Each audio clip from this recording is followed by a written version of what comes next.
Hello? Hey, Shannon, Yes, ma'am. this is Colleen. Hi, Colleen. Hi. Hi. We, Okay, so it worked, so that's good. yes, ma'am, and we are live on YouTube as well, just so you know. Okay, wonderful. Okay, so you're just going to stay on mute? Yeah, so I'll just put it on mute, and then if anybody needs me or addresses me, I can just unmute and speak, and then also I could, April is prepared to handle the public comment cards. Correct. That sounds good. Okay. Thanks. Okay, I'm just going to go on mute and wait for the meeting. Thank you. Thank you.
Good morning, everyone.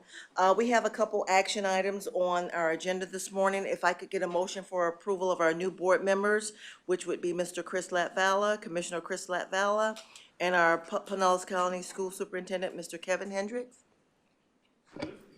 Second. All in favor? Aye. Thank you very much. The next thing I need approval for is for the minutes from the April 14th of the year 22 meeting. If I could get approval of the meetings, please, and thank you. If I could get a motion? Move approval. All in favor? Aye. Aye. We do have a couple informational items. Do we have any questions on the informational items? Move approval. Second? Second. At this time, I will adjourn the meeting. And then we will roll into, I will call to order our JWB board meeting at this time. And let me see, did the individual come in for the kids first, or do I need to? Okay, so we're gonna give some leeway. We do have an acknowledgement that we're going to do, but we're going to do later. If I could get a motion to accept the items that are for consent at this time? I'll make a motion to approve the consent items. Second. Thank you. Our first action item is to approve the release of the non-operating and capital requests for applications or the RFAs, and that will be done by Ms. Kruger. Thank you. Good morning. Yes. morning. We are here today to approve the release of the non-operating and capital project request applications. These are one-time only grants that we provide or investments to our existing funded agencies that are all currently 501c3 organizations. So these are not to agencies or governments that we provide any grant funding to.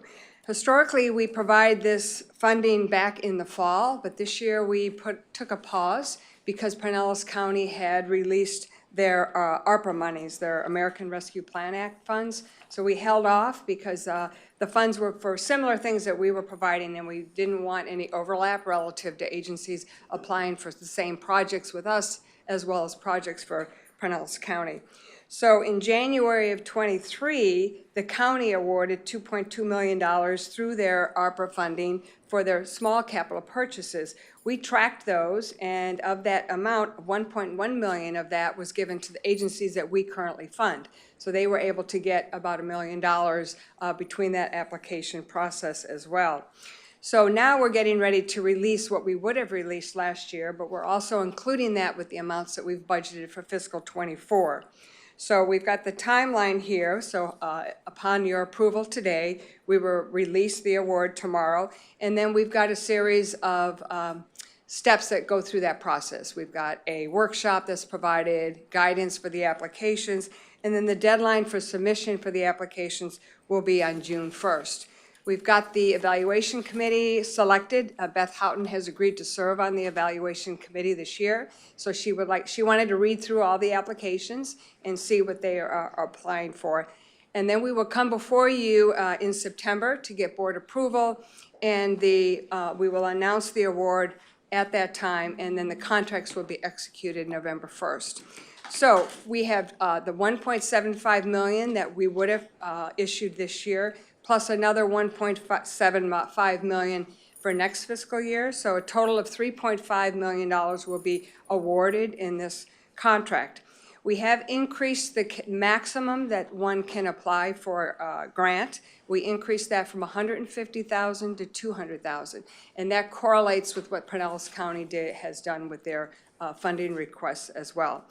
Each agency can submit one application and up to 2 projects totaling those amounts. So they have 2 different projects that they might want to submit. They can submit those as well. Clarification, 2 projects totaling that 150,000? Totaling 200,000. 200,000. Correct.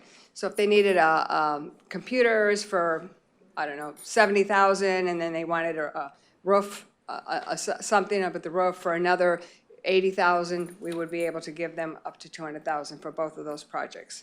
That's correct. So the evaluation committee will comprise of Beth Houghton, Andrew Smith, who is our budget analyst, Melissa Orkowitz, Shannon Phillips, and Yaya Garcia. So a pretty strengthy team that will be evaluating all of those applications. The minimum criteria to be able to apply, like I said earlier, have to be an existing funding agency. You have to be a 501c3 organization. You cannot be on what's called a corrective action plan or performance improvement plan. And the application must be completed based on the information that's provided. So for example, if you're applying for a new vehicle, we need to see the bids were made, and you would submit all that information accordingly. We've evaluated the criteria. We've eliminated one of the evaluation criteria, which had to do with cost effectiveness. We found that that was a little nebulous because we already had a criteria for return on investment that we were grading them on. So we've kind of adjusted the evaluation criteria weighting. So 40% would be on statement of need, 30% on the project itself, and another 30% on the return of investment. Of course, once we go through the application process, and any of those that score below a 65 will not be brought forward to the executive team. If you're over the 65 points, then you'll go forward to the executive team. We will evaluate those and come before you with the recommendations that we have. So having said that, I'd be happy to answer any other questions. Any questions? This isn't of interest to me, so I'm sorry, but I do have another question. If an agency submits a request for something very technical, I remember we needed a new roof. Our building was destroyed and water damage. So does the committee have the opportunity to get a subject matter expert to review something that is out of the norm, but very much needed for the agency? Do you hear where I'm coming with this? I understand. The evaluation committee often asks various questions, exactly like you're saying. Can you provide us a little more detail about this? We don't quite understand what the bid information is. So there is some dialogue back and forth between the agency if we don't quite understand what it is they're asking for. And like you said earlier, if we're not the subject matter experts, well, we might need some other advice. Good question. Thank you. Any more questions? Thank you, Ms. Laura. We appreciate you. The next item that we have up. I think you need to vote. Oh, I'm sorry. I have rushed the situation. May I have approval at this time? Move Motion approval. for approval? Second? Second. All in favor? Aye. Thank you, Ms. Laura. We appreciate you. I am going to move on to the second action item, and that is an update on our family basic needs challenges and approve of the Family Services Initiative budget amendment, and that is by Ms. Janine Evoli. Are we on? Okay, good morning. Good morning. My name is Janine Evoli. I'm the director of the Family Services Initiative. I have a co-presenter with me this morning. It's Jennifer Yeagley from St. Petersburg Free Clinic. We'll be presenting on the challenges that Pinellas County families are experiencing in meeting their basic needs. What I'd like to do is have Jennifer start and share with us kind of an overview of what they're seeing at the St. Petersburg Free Clinic and how the We Help Food Pantry and their utility assistance is being utilized in helping families in Pinellas County. And then when she's finished, I'll share some information about what we're seeing with our FSI families and some of the factors that have contributed to our increased spending. So at this point, I'd like to turn it over to Jennifer. Go ahead, I'll just move out of your way. Thank you so much, Janine, and thanks so much for the opportunity to talk a little bit about what we're seeing at St. Pete Free Clinic, or SPFC, as you'll hear me refer to it. As many of you know, we provide health care, housing, nutritious food, and support for other basic needs for individuals and families throughout Pinellas County. And in our food programs operation, there are two sides of that. There's our food bank, which acquires and supplies food for partners across the county, including our food pantry, which is our We Help Fresh Pantry, which is what I'm going to be talking mostly about today. The number of people we serve across our programs, but specifically in We Help, is indicative of economic conditions and how our neighbors are faring. The cost of groceries and utilities in particular continue to climb, and that's resulting in SPFC seeing growing demand in these particular areas of our services. I'm going to throw a bunch of numbers out, so please stop me or tell me to pause and ask for clarification, because it's a fair number of numbers here. So back in 2019, a busy month in We Help, was serving about 6,000 individuals in a given month. Through the pandemic, needs skyrocketed, and we began serving an average of 20,000 individuals per month, thinking this would be our new normal for the foreseeable future, and so we expanded our capacity to sort of meet that new normal and keep up with demand. We were wrong. 40-year high inflation, which in Tampa Bay continues to outpace, as we know, national inflation, means that today we have been consistently serving over 30,000 people every month in We Help alone. And in March of 2023, just last month, the number of those whom we served was just over 40,000.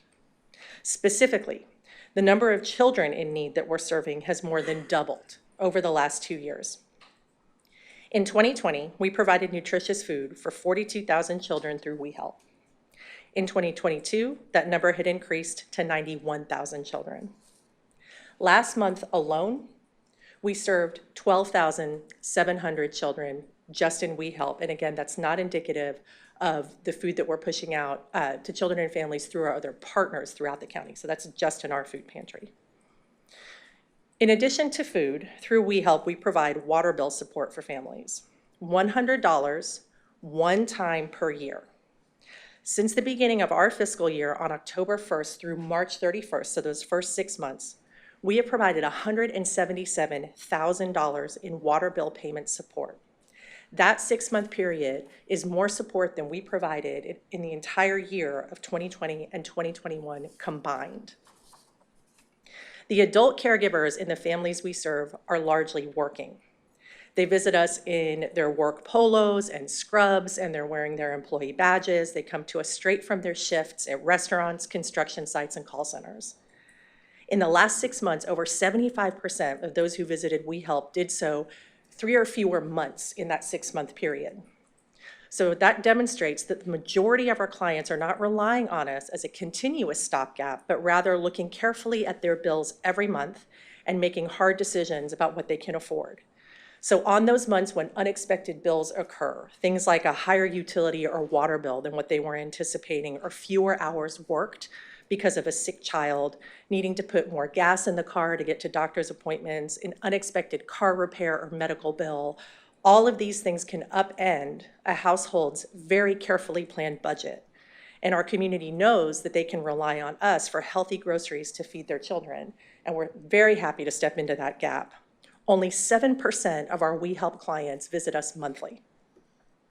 That data, coupled with the staggering number of people we're serving, tells us that the majority of our neighbors in Pinellas County cannot stretch their earnings from their paychecks to cover the basics.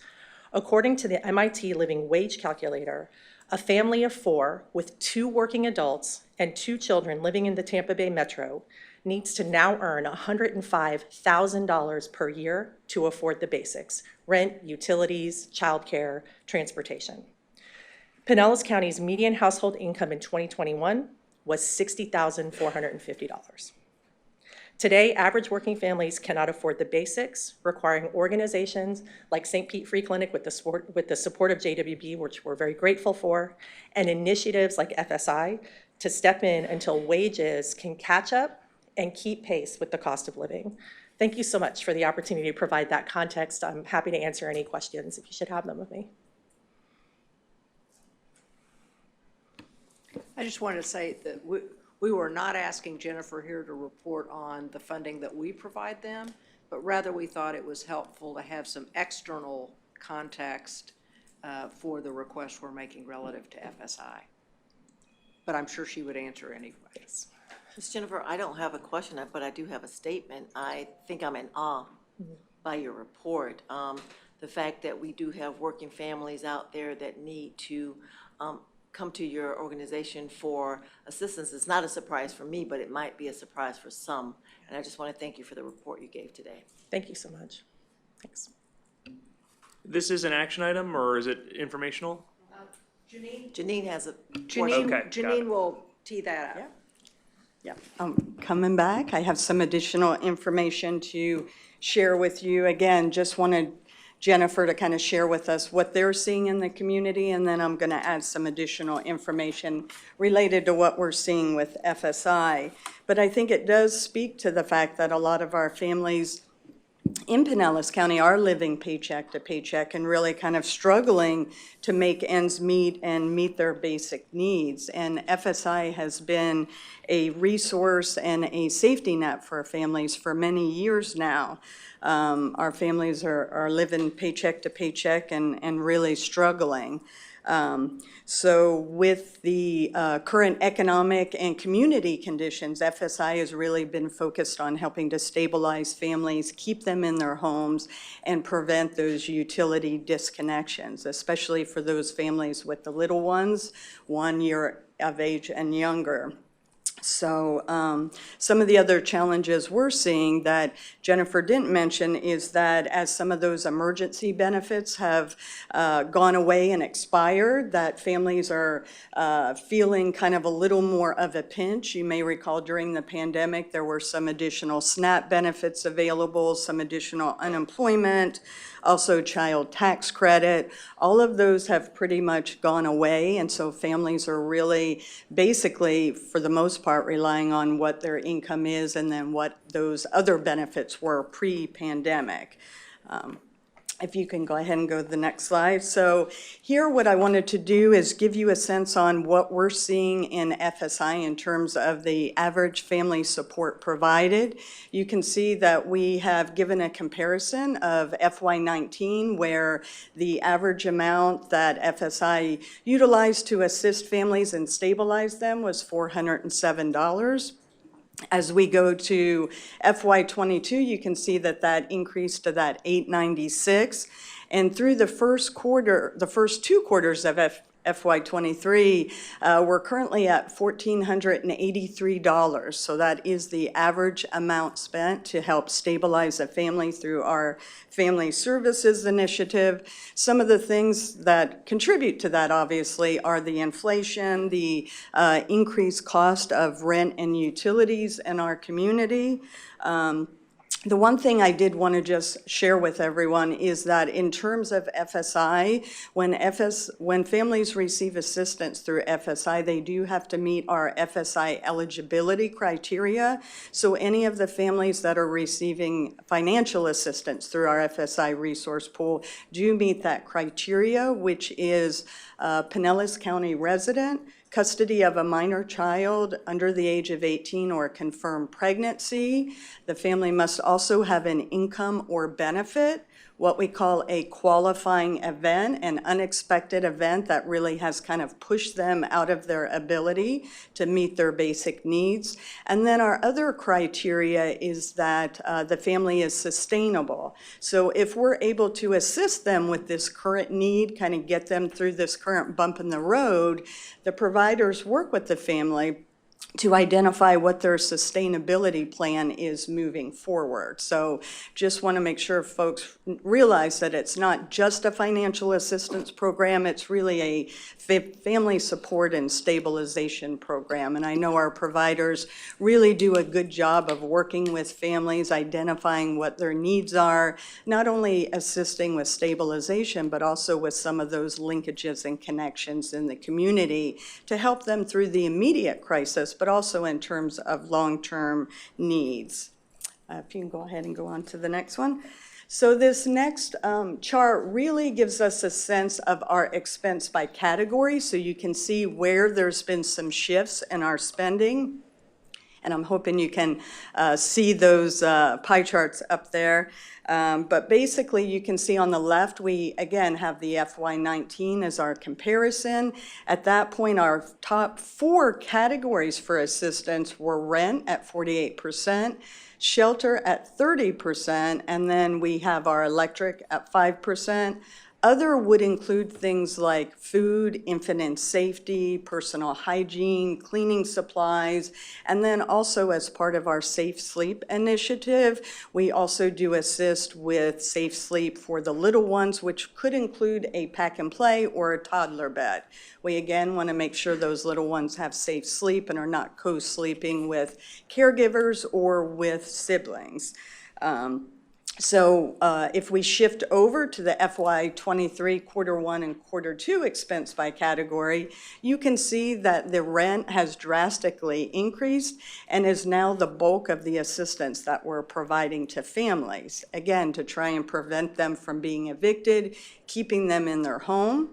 We also see for electric, that has gone up to 10%. Our other category is 5%, and you may notice that we do not have shelter on the FY23 category, and that is because we no longer fund shelter through the FSI resource pool. JWB now has a separate contract with St. Vincent de Paul for the Bridging Families program, so we fund that separately. That is part of the homeless coordinated entry system, so as families are having contact with the FSI that are homeless, we are referring them over to that system for those resources and supports. So currently, we do not provide any funding through the resource pool. A couple of the things I just want to mention in terms of what we're hearing and seeing as it relates to rent.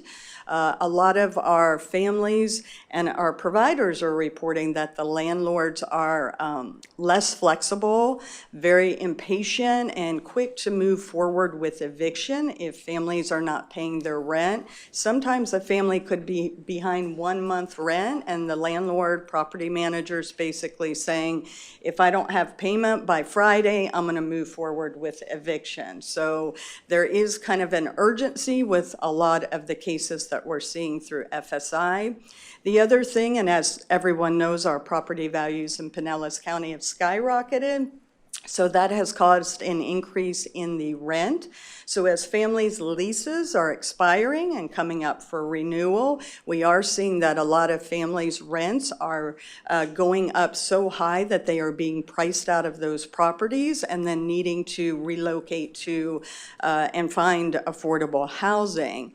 Obviously, if they're living paycheck to paycheck, it's difficult for them to come up with the funds for move-in costs, which now we're hearing and seeing landlords and property managers are asking for first, last, and sometimes 2 months of rent for security deposit.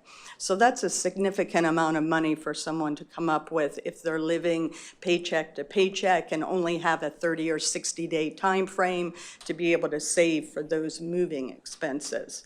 The other thing we are seeing is that with the increase in property values, a lot of folks are taking advantage of that and selling those properties. So as they're doing that, the new landlords and property managers are coming in and reassessing the rent and raising the rent. So you can see there's a lot of movement within our housing and a lot of families that are really at risk of eviction and needing to find some more affordable housing.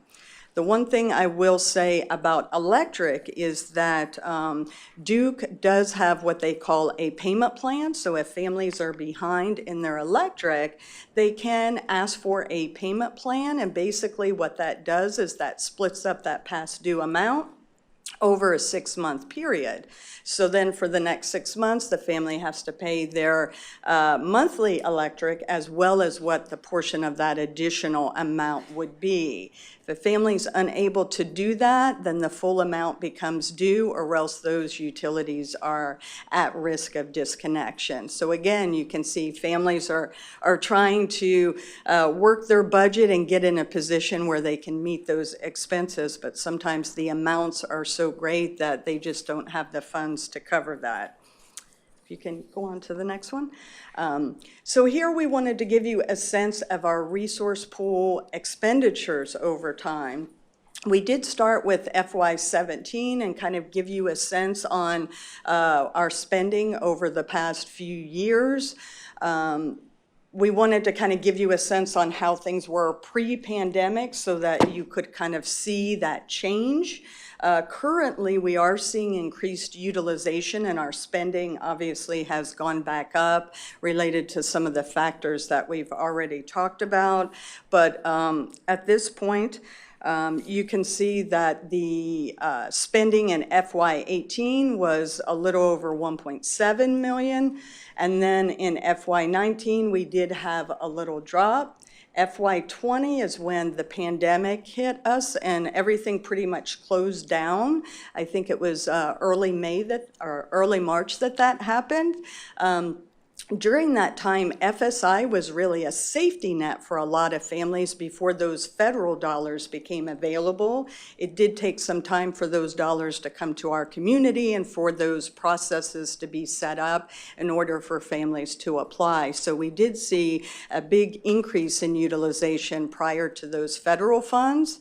Then you can see in FY21, that's when we did have the emergency rent and utility assistance available. So we were referring a lot of those families to those programs to utilize those federal dollars.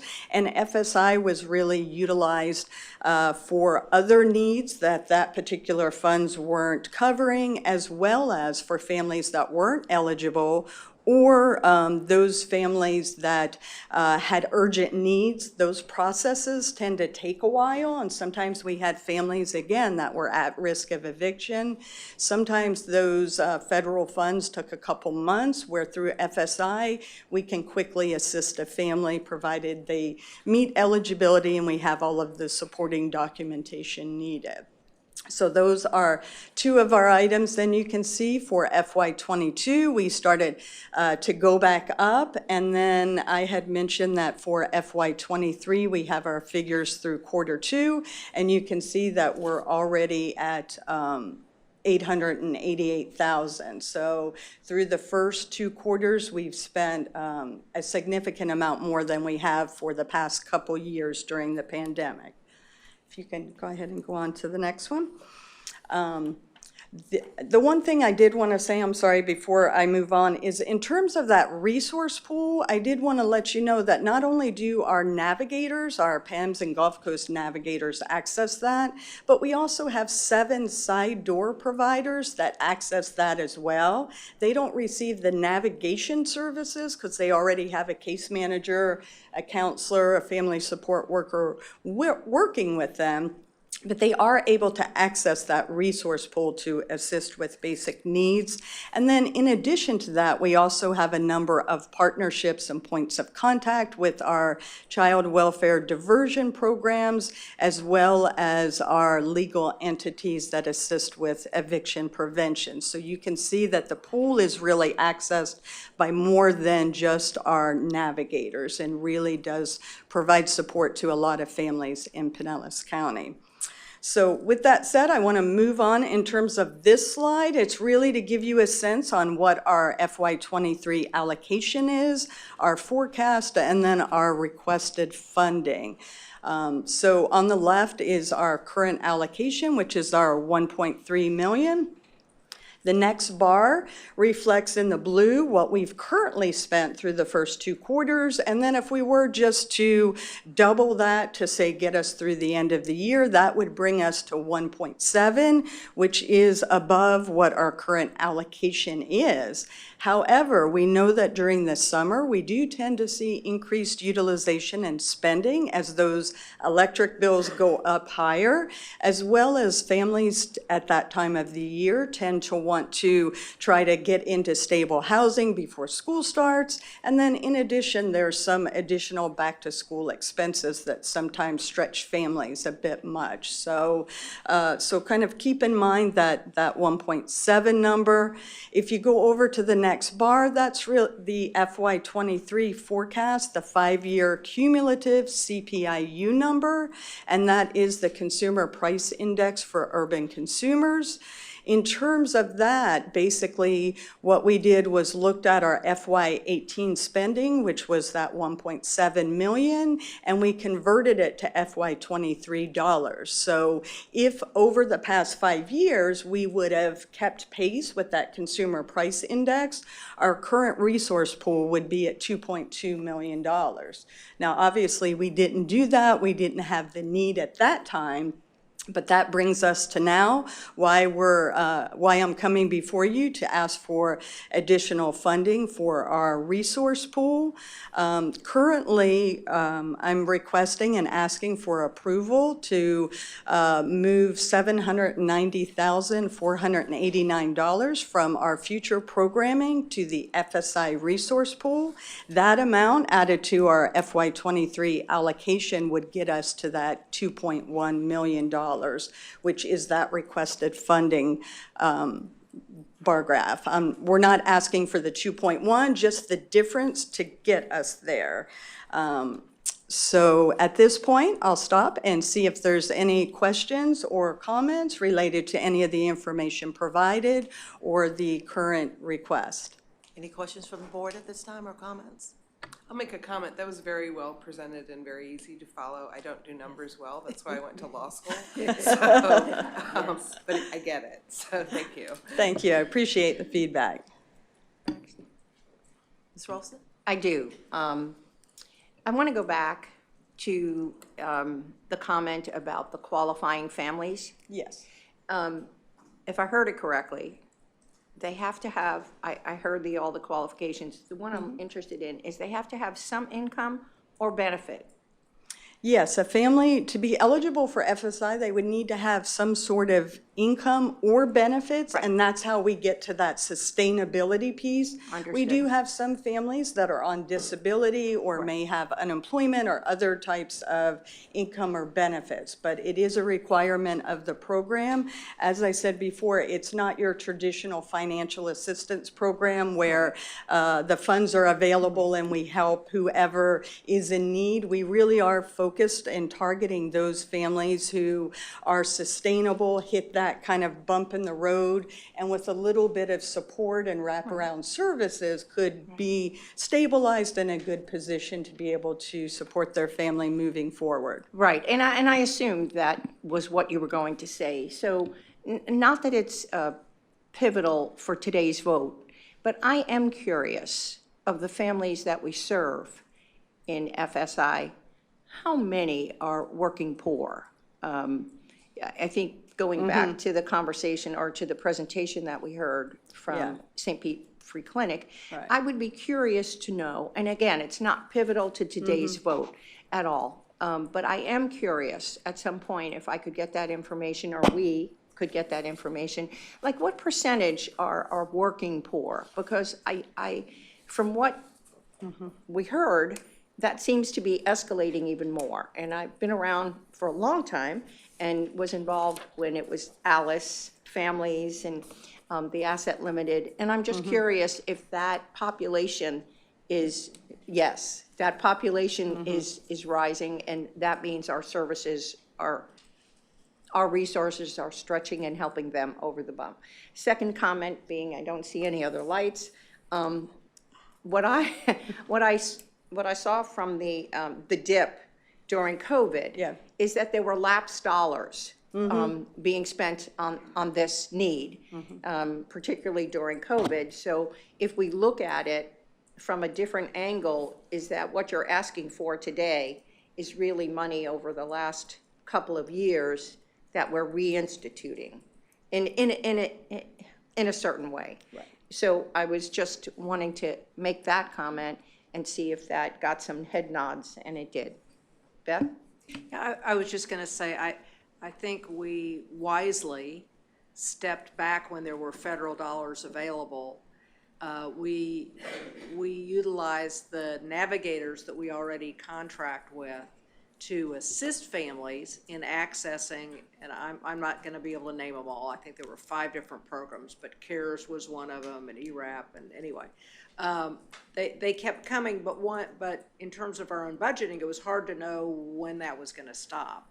Nevertheless, we stepped back, worked very hard to get families onto the federal programs as much as possible, lapsed funds, not knowing when those were going to end, because one ended and then another happened and another happened and another happened. And so to your point, you know, had that not occurred, we would have seen, we would have been at about 2.1, 2.2 million today. Can I just make another quick comment? I just wanted to mention when you were talking about the working poor is for FSI, our other criteria is that families have to be within 250% of the federal poverty level. So we really are focusing on those working poor families. We did increase that during the pandemic. It was 200% of the federal poverty level. And what we were seeing was that families were really struggling. And so we tried to, when we were lapsing some of those dollars, open it up a little bit more to be able to kind of move up and help some additional families. And for those folks that, aren't aware of some of the numbers for the federal poverty level, for a family of 3, that would be $5,179 a month. And when you think about what our current rent, utilities, and our living expenses are, it's a real struggle for a lot of families. Thank you, Madam Chair. That was something I wanted to follow up on, and again, not pivotal for today, but since we're talking about FSI, and I may be misremembering this, but I'm pretty sure FSI was just getting started when I rolled on in like 2011. I'm pretty sure that I was kind of here right when this was all getting started. So over the years, I have heard just kind of through the grapevine and as feedback that sometimes it's difficult to qualify. And so is that the federal poverty level? I guess my question is, what is the most common reason that families wouldn't qualify? Or what are some of the biggest hurdles? Is it that income, they either make too much or they don't have a benefit, or they don't, are you kind of caught either you make too much or you don't have enough to be sustainable? Is that really kind of the two? Yeah, I would say for the most part, it's the sustainability, that families aren't sustainable, and so they're struggling to find employment that meets all of their basic needs. They're struggling to have those ongoing needs met. So I think most of the families that are what we call screened out would be those families that don't have an income or benefits. They're not sustainable.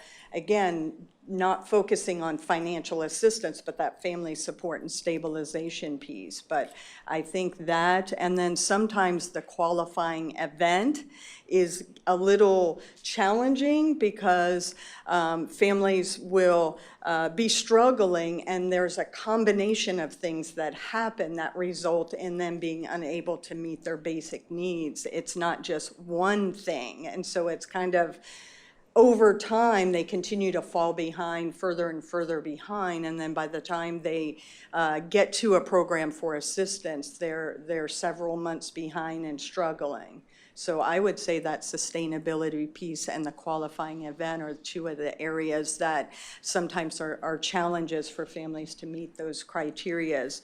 We don't see a lot of families that are too high in terms of the federal poverty level. We have seen recently that some of those families that were making pretty good income and then something happened and they were unemployed, when they come to FSI, they're about ready to start.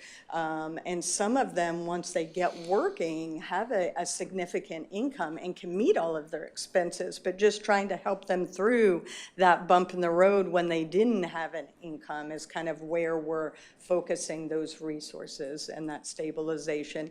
And again, to prevent those evictions, because we know if a family is evicted, there is limited shelter space and limited affordable housing in our community. So there's not a lot of options for them. I know that sometimes we do hear from our FSI Connect, which is the front end of our FSI, our screening section, that a lot of folks who are homeless are calling, looking for assistance with hotel, motel payments, or looking for assistance for housing, like trying to locate affordable housing, because they're really struggling with that. But that's not really how we've utilized our staff and our program. So unfortunately, we have to refer them to other resources in the community.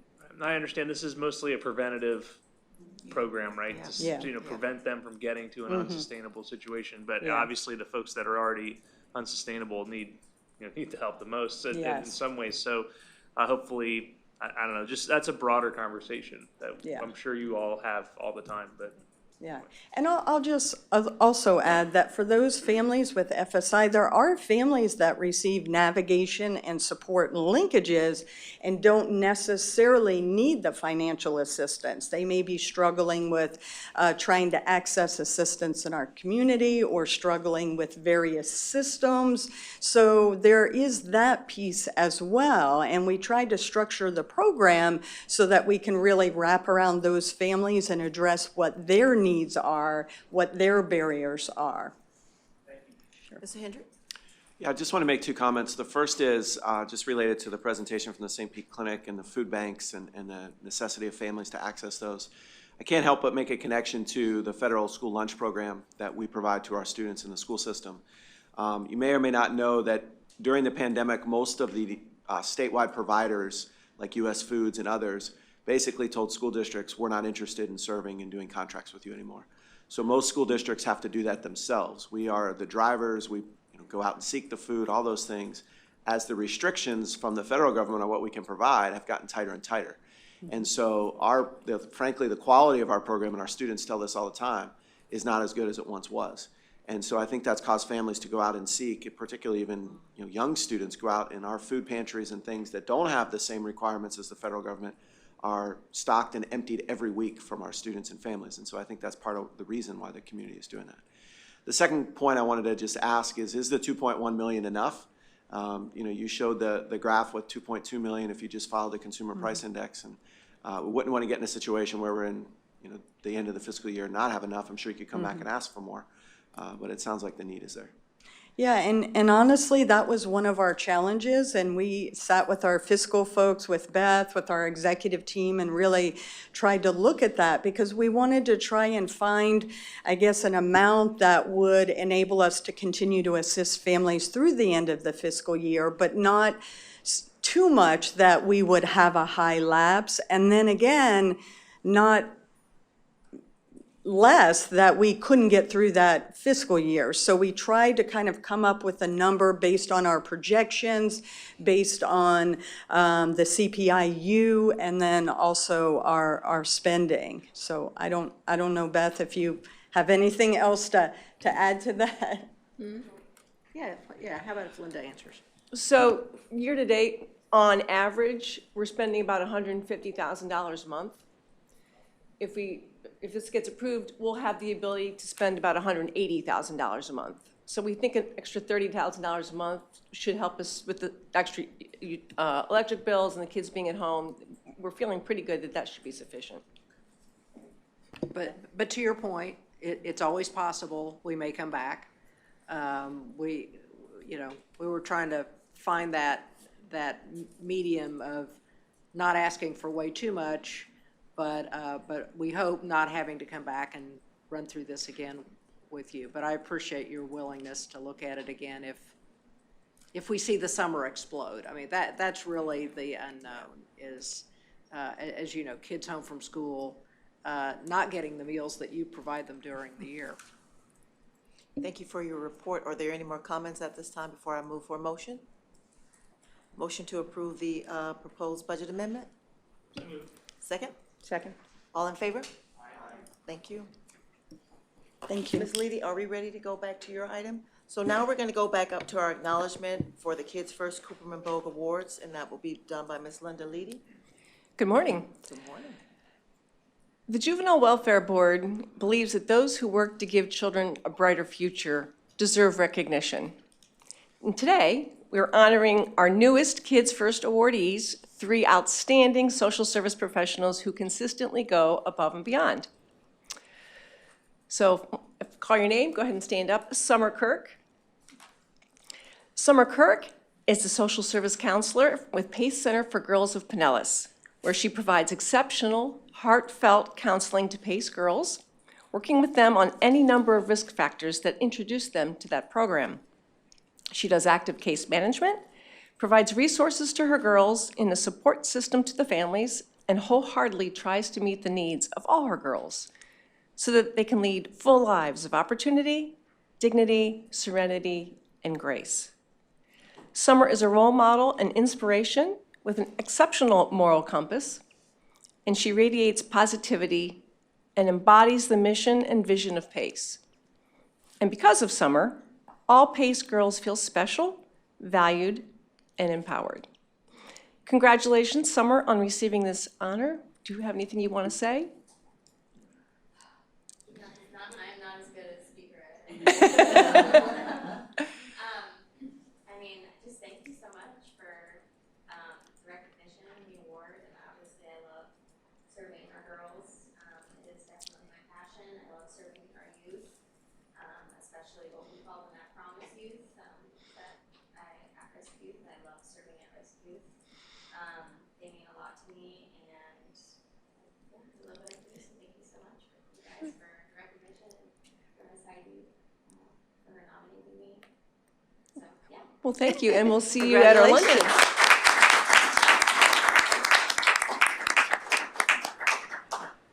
Christina Mokhtar Hassan is our next Kids First winner. As an early childhood therapist with Suncoast Center, Christina works extensively with very young children who have experienced significant trauma. She provides in-home and school-based mental health counseling to children birth to 6, as well as to their families. And over the last 2 years, she's also worked with teachers in classroom settings, helping them to provide trauma-informed care to young children experiencing emotional and behavioral challenges. Christina's passion is the early childhood population of Pinellas County, what she calls her littles. In all she does, Christina reignites the joy involved in caring for young children. Congratulations, Christina, on receiving this honor. Do you have anything you want to say? I love working with the littles, and I'm proud to work with Suncoast Center and work with our early childhood program, and thank you for continuing to support what I do, so thank you so much.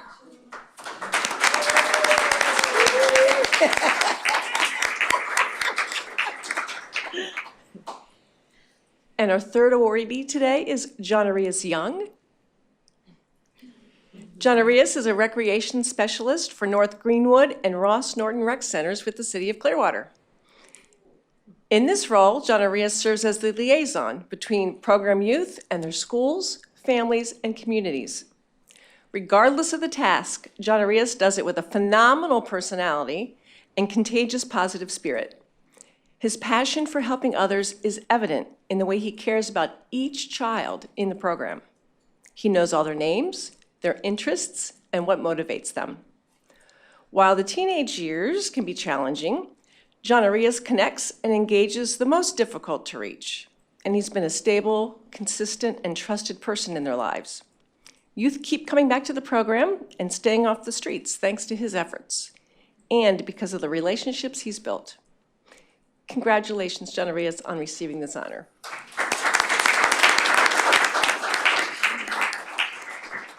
Anything you want to say? Yes, I'd like to thank City of Clearwater when I received the award, and she was saying all the nice things about him, like, wow, I did that. I really appreciate all of our management in the City of Clearwater. I'm grateful for all of you all at JWB, and I just continue to serve.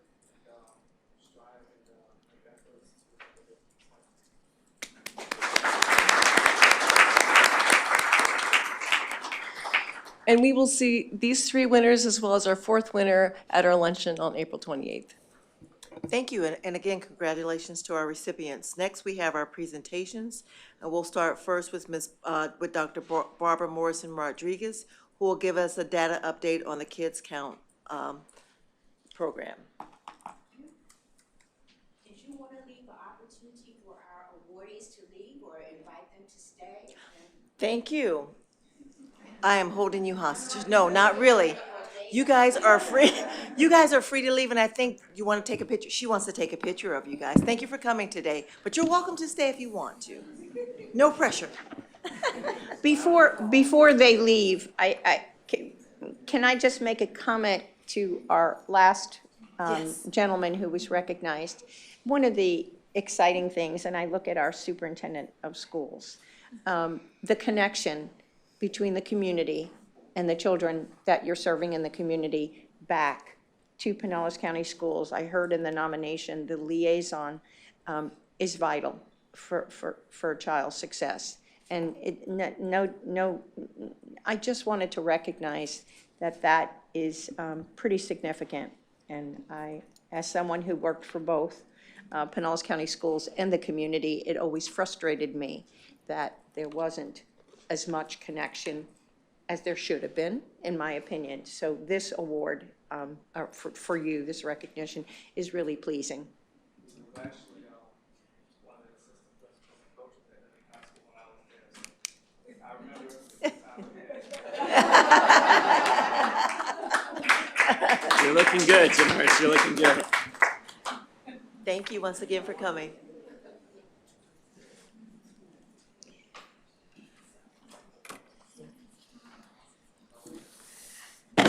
Good morning. About a year or so ago, I did a presentation on the Kids Count data, which is produced by the Florida Policy Institute. So you should have two related handouts at your seat.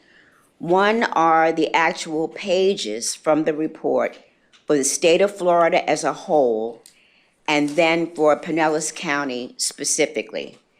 And then what I did was I pulled some key points from the data that are on the white handout that for the JWB board meeting that I would like to walk through with you. So I'm going to go through the data, and then we'll leave some time at the end if you have questions or comments.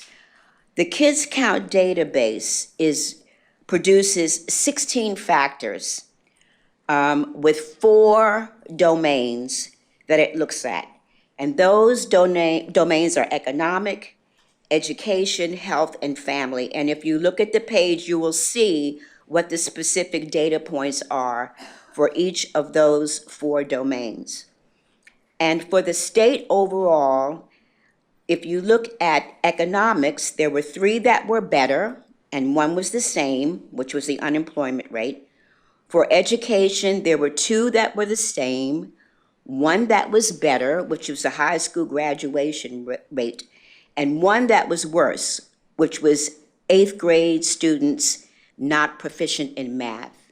And I'm going to ask Mr. Hendricks when we get to discussion your thoughts about that, because that turned out to be something that was worse for the state of Florida as a whole. And by the way, every single county, including the county that was ranked number 1, which was St. John's, had a problem with 8th grade math. So I'm just curious as to why that's so systemically widespread. With regard to health, 2 were the same and 2 were better. There were improvements in student childhood obesity and teen drug use. And then with regard to family community, there were 3 that were better and 1 that was worse, which was children in high poverty areas. So I thought you might also be interested in rankings of, I often hear when we have conversations about Pinellas, we ask about how other counties are doing. So I just took a moment to look at a few other rankings that I wanted to share with you. St. Johns County was number 1. Seminole was number 2. Broward was 3. Nassau was 4. Palm Beach was 9. Hillsborough was 18. Miami-Dade was 22. And Pinellas County was 36 out of 67, which puts us in the mid-range around pretty much the 54th percentile. Now, looking at the Pinellas County specific data for the 4 domains, in economics, we had 3 which were better, and 1 was the same, if you wanted to look at the Pinellas County page. In education, 2 were better and 2 were worse. The 2 that were worse was 4th grade language proficiency and 8th grade math. In terms of health, there were 2 that were the same, and the 2 that were better were student obesity and teen drug use. And in terms of family and community, there were 2 that were better, kids in single families and youth with contacts in DJJ, which is really good to hear, per 100,000, and the same were children living in poverty and children with verified maltreatment. In terms of the rankings of the domains overall, for us, for economic, our state ranking compared to all others was 18 out of 67, which puts us economically in the 27th percentile. For education, it was 37 out of 66, which puts us in the 55th percentile. For health, it was 11 out of 67, which puts us in the 16th percentile. And for community and family, 53 out of 67, which puts us in the 79th percentile. And then the final point that I wanted to make is I remember when we had our school performance data presented to the board before, the issue of math proficiency came up. And I remember Ms. Ralston, you specifically making a comment that we've done fairly well in promoting literacy. We need to do much, much more at looking at math proficiency. And this data just reinforces the need for a closer look at that. So when you looked at the data presented previously, when we looked at the percentage of 8th grade students in Pinellas County who scored a 3 or higher, which was considered proficient, it was only 17%. Among JWB funded programs, 8th grade students who scored 3 or higher, considered proficient, was 17%. So our funded program students are performing at about the same as Pinellas County as a whole, but neither of that is good performance.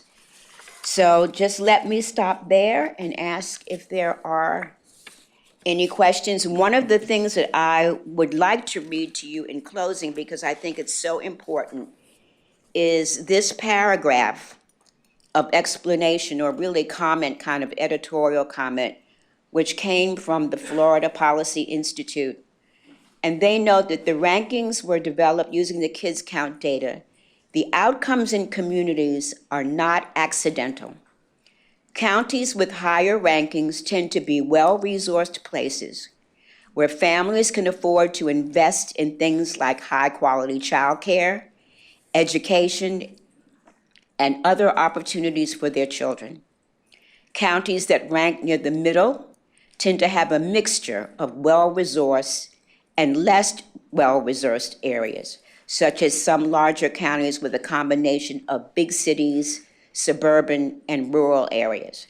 Counties with lower rankings tend to be places that have borne the brunt of the state's disinvestment in public services and where people face historic barriers to economic opportunity.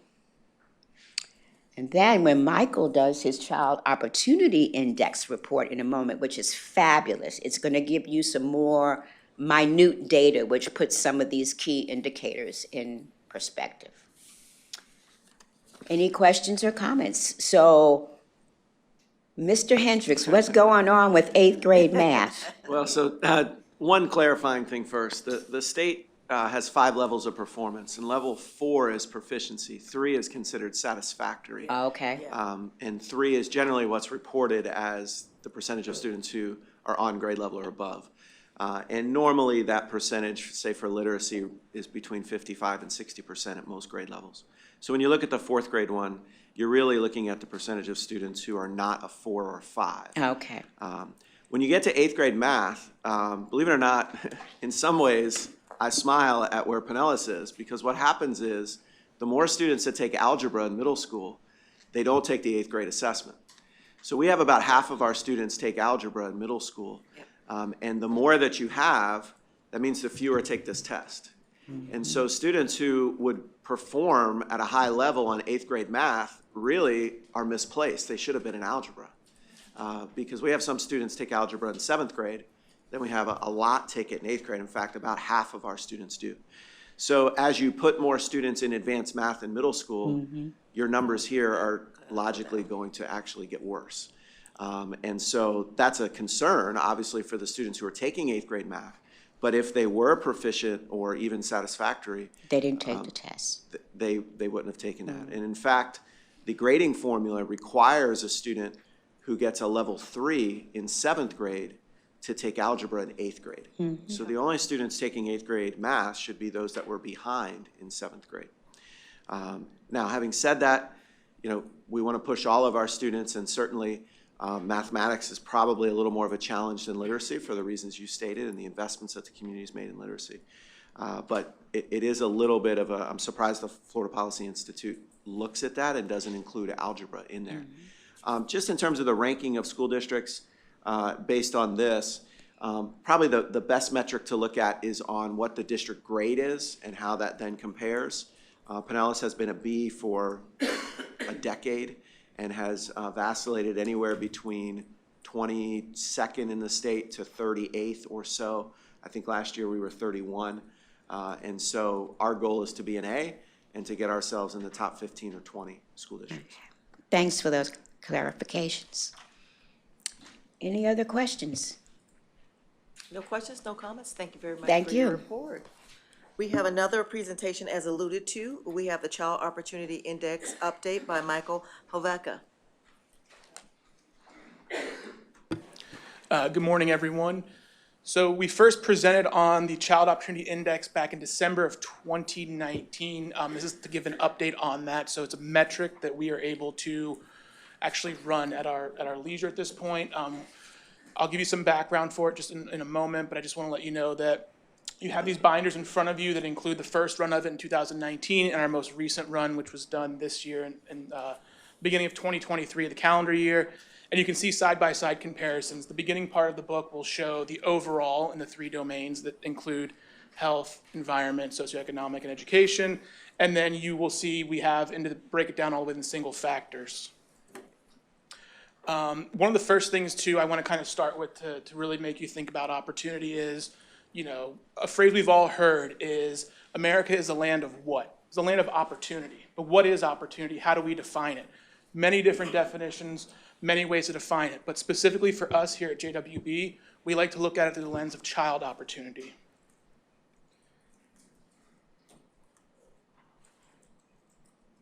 So first things first, there's a lot of data involved in this, and I want to give a shout out to Stephen Bailey. He's our database architect. He makes sure that on the back end, this data is in our living, breathing warehouse, so we can pull it at any point, we can continue to add to it. And he's done a phenomenal job of integrating it because we get this data from all different sources, federal, local, state, even within our own data that we collect here, which is a real value that not a lot of entities have. Also, too, we're kind of limited on time. I want to take all your questions, but if you do have questions we can't get to, I am more than willing to sit, talk, whatever. You just let me know. I'll make myself available. So what is a Child Opportunity Index? So the COI is a neighborhood or census tract level measure of childhood opportunity developed by Data Diversity Kids Project. This isn't something we invented, but it is something that we made specific to Pinellas County because how this works is nationally they use the major metropolitan areas. For us, we are lumped in with Hillsborough County. We only do those, the Juvenile Welfare Board of Pinellas County, we only focus on Pinellas County. So we worked with them to develop it specifically for our county. The beauty of it is, too, is they're reliant, the overall Child Opportunity Index, they're reliant on nationally available data sets or state level. Not only are we kind of using that as well, but we also have local data sets. One of the most powerful ones and partnerships we have is with our local school district, which, is phenomenal, and to be able to use that. And then also the data we collect through our programs can help influence this as well. One of the things, too, is this came off of, I cited an article down there. You're more than welcome to reach out and read it if you want. But this is the foundation for the reason behind it. So this is not like a matter of opinion. This is not, just a shot in the dark. This is empirically backed, peer-reviewed research that says these variables directly impact child opportunity. So how did we get involved? And why did we get involved? Go ahead, Shannon. So we got involved. We belong to a group called the National Neighborhood Indicators Partnership. It's actually through the Urban Institute based in Washington, D.C. We're a partner there. It includes sort of quasi-government entities like us, universities, grassroots efforts, all spread throughout the nation with the goal of, connecting different cities and partners, but also coming together to, work to. I apologize for saying because it's a nervous tick of mine, and I notice I'm saying it a lot. But it's to really hit real issues within our communities and how to work better at them, how to, apologize. Maybe for example, there might be an issue that another community is having that we're having as well, and they found an answer to it. So it's kind of a big brain consortium to where we can share different ideas, what works, what hasn't worked.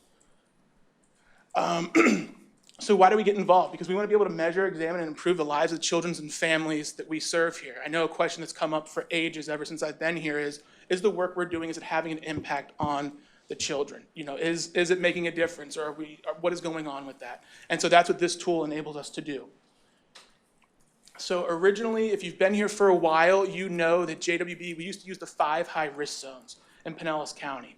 Those were kind of our areas of focus. They were based on zip code level data, and they were solely based on the variable of adult poverty. Because the logic behind that is if there's an adult in poverty, more than likely a child will be in poverty as well. So we use that. It's been a very successful tool, but we wanted to get better. We wanted to get more granular to see. Zip codes can have roughly up to around 100,000 people in them.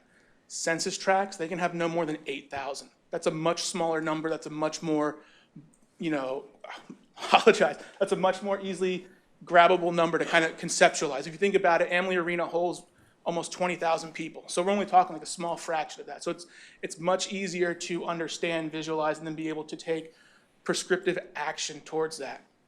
So the map on the left and the right was originally how it looked. The map on the right is our first run of the Child Opportunity Index at the census tract level.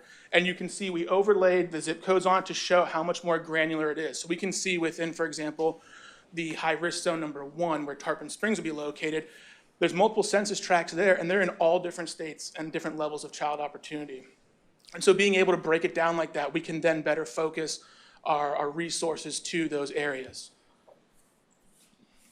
So what do we measure in what we call the Pinellas Child Opportunity Index? There's 3 domains: education, health, environment, and socioeconomic. Within each of those domains, we have single variables, we call them. So in education, we have adult education attainment, student absenteeism, college enrollment, early childhood education, proximity to early childhood education centers, proximity to high quality ones. When we say high quality, it means ones that meet certain accreditations, whether it's through NACE or Apple or some of those other higher level accredited places. Math proficiency, reading proficiency, school poverty rate, and teacher experience. And these variables too throughout here, some of these differ. So it might be like we're using more local data. We might be using data from the state. We could be using federal level data through the American Community Survey, or ACS. So this here is just kind of an example to show the change between, specifically for the education domain, from when we ran it in 2019 to what it looks like now here in 2023. You can see there's been change. It's measurable change. One of the things to note is that some areas, maybe that were initially dark green are now not so dark green, or areas that were reds or yellows are now changing towards the greens. One of the things that our eyes always kind of go to first are the reds and oranges. Those are the ones where it's like, oh my goodness, what is going on here? And a lot of those areas, they've matched up with our original high-risk zones. And so we do have programs, we have different things going in those areas, but it's also important to note, and I like to draw attention to, are like the yellow areas. Those are the tipping point areas. Those can go either direction. They can continue and trend in an upward direction, or they can continue and trend in a downward direction.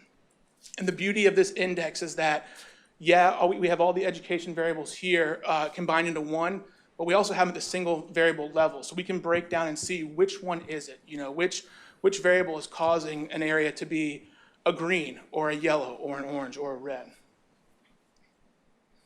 The next set is just the health and environment. That includes proximity to healthy food options, exposure to extreme heat, health insurance coverage, thank you. Proximity to parks, so kind of walkability, proximity to Superfund sites, housing vacancy, so on and so forth. Now, another thing to note with these two is we're not going to have, as JWB, the ability to, we don't have a say in Superfund sites. We don't really, that doesn't fall under our purview. We don't necessarily have a say over environmental factors such as heat. That doesn't involve kind of us. But it's important because, as we know, it takes a village to raise children. It's not just a single factor, a single person group that raise them. It takes a whole society in order to bring children up properly and give them the opportunities that are available to them, or make opportunities available to them. And this is just an example of, the change between the health level from 2019 to 2023 as well, all the health variables considered. And then finally, we rounded out with the socioeconomic status variables, including public assistant receipt, prime age employment to population ratio, proximity to jobs, the poverty rate, single parent families, as well as prime age unemployment rate. And then again, it's just the map to kind of show you, the change over the time when we ran in 2019 versus 2023. These are all the factors together. So this is the beauty of it, is where we can really then start drilling down even further. So we can determine what is going on in these census tracts that we know only contain up to a maximum of 8,000 people. We know then what is driving what are the driving factors for the opportunity in this area for children. So this is the overall. So this is all of the 3 domains, all variables combined. This is what it looks like. This is the one that we kind of present on the most to give a very high overview level. And as you can see, there's great change. There's positive change that has occurred. There's also some change that looks like we need to figure out what's going on there. Another thing to note too is that from running it in 2019 to 2023, we actually hit the decennial census in 2020. So as populations change and grow, so did the amount of census tracts. So when we ran it in 2019, we were basing that off of the census tracts that were available from 2010. That was roughly 243 for Pinellas County. The census tracts for 2020 from the census there have increased to 273. And that's solely because once you start getting close to that 8,000 number, the census then starts breaking it down, moving, combining, shuffling it around just a bit in order so that we don't breach that number to be able to give us that granular level data. So what can we use it for? Well, we can use it to identify community needs. We can use it to identify single factors such as proximity to high quality early learning centers. We can use it to develop interactive maps so that we can get those out to the community, so that we can get the community involved. This is a tool that's not just to be housed here at JWB. This is something for everyone who lives and works here in this community and wants to see opportunities for our children. We can use it to track progress over time, which is really nice, and we've actually kind of taken it a step further than at the national level because their data is from 2015, so that's the last time they ran it. We've ran it in 2019, we ran it in 2023, so we have a point in time in 2 different areas to where we can see that change. We have had a lot of discussion over how often should we run it. Is this, something we run every year, every 5 years? We've kind of landed on running it about every 3 years, just because every year, especially with census level data, you're not necessarily going to see those big swings. There's possibilities, and because of the pandemic and stuff, we've seen some of these changes occur rather quickly, whereas over time it would be much more spread out. So we determined the 3-year mark to be a really kind of solid point for our needs. Another thing too is that we can use it to provide support for our community and community partners. So this is a tool, like I said, that's not just for JWB. We want to get this in the hands of as many people as possible to be able to use it to help answer their questions, to save them time and money. We don't need them to reinvent the wheel. We've kind of done a lot of this work already, so if we can get this into their hands, that'll save them time and money to where they can kind of already hit the ground running. Another thing too is it's a community approach to solving problems. Like I said, of these variables, JWB doesn't have the ability to influence all of them or have an impact on all of them. We have variables that fall within our realm, but a lot of them don't. But we have the connections with the county, with the state, with our different partners and stuff to where there's a real community approach to solving issues. So are there limitations or drawbacks? Of course, this is not perfect. One of the big drawbacks that we've noticed is that it doesn't include data for specifically those who do technical certifications or different things like that. And we know that that exists out there. We know that's in our community. We have Pinellas Technical College.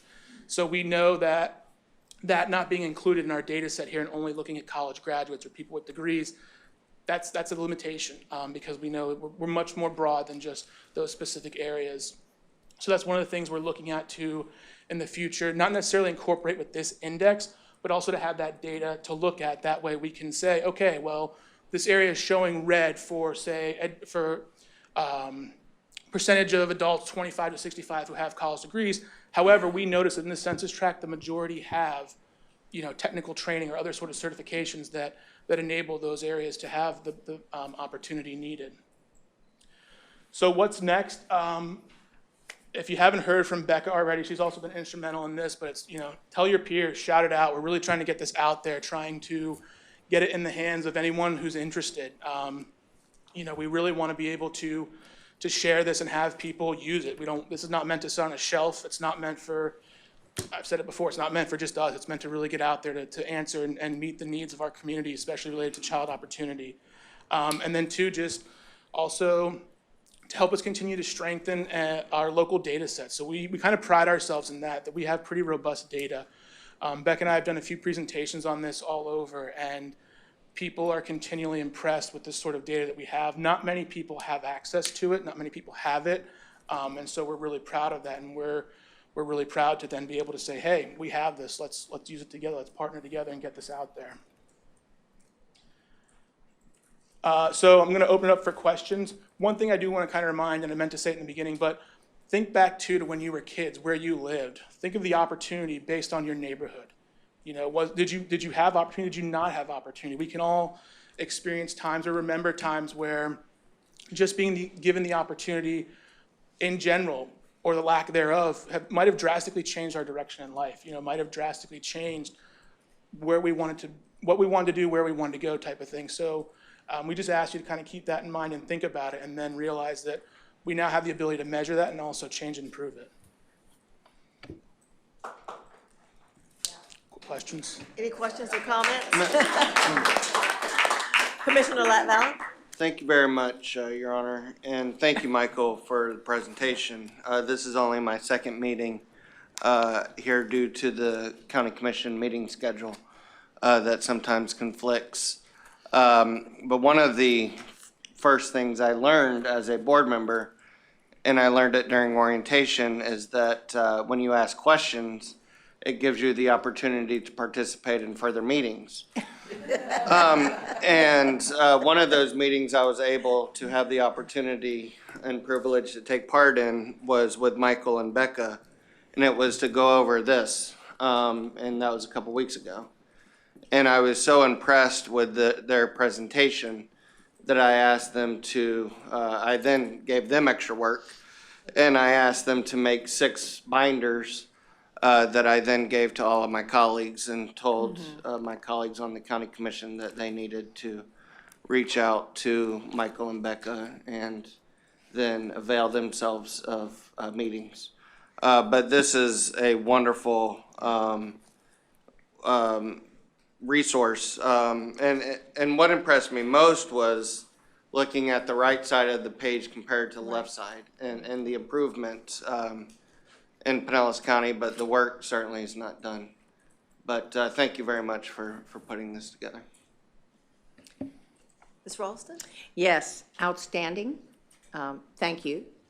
One observation about a neighborhood that I'm curious about trying to get more services. It's up in the eastern northern quadrant. I used to live up there, so I know. It's the Keystone area.